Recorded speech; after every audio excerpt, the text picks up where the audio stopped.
It's interesting to me how some verses become very popular and well known and then others do not.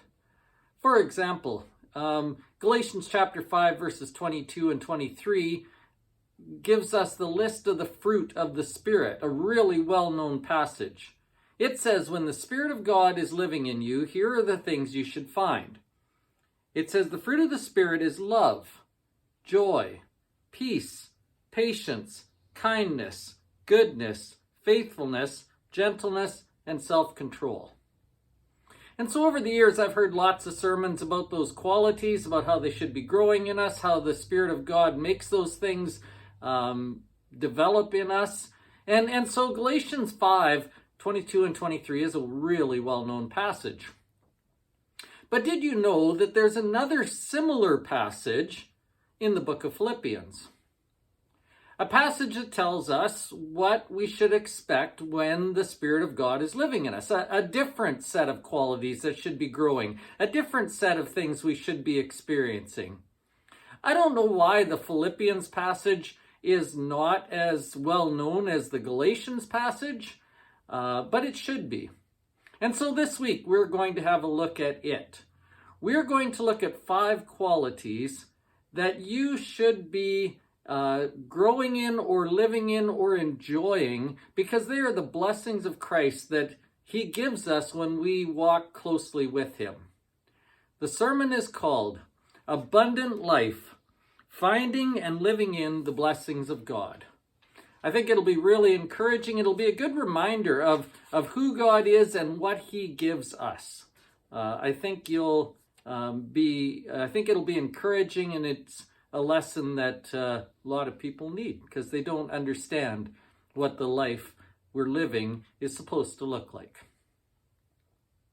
In our Bible study last week, we started 2 Kings chapter 2, and in that passage, it's a passage where Elijah, the older prophet, is passing on his faith and his ministry to a younger prophet by the name of Elisha.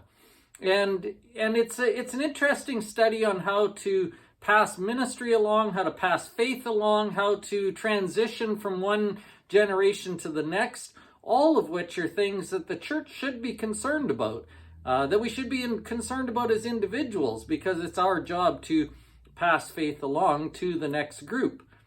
As I said last week, it's not an exact science. It's not something that is guaranteed, but there are best practices. There are things we ought to be doing. There are things we should consider.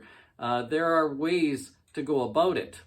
I think we only made it through about the first 7 verses last week because there was so much to talk about in here, and I really appreciated your comments if you were in the class and helped out that way. We're going to finish that chapter this week, and I think there's a lot to talk about still. So please go read ahead and read with the mindset that says, what is this trying to teach me about how to pass faith along well? Again, I think there's lots to talk about and lots to see in that chapter.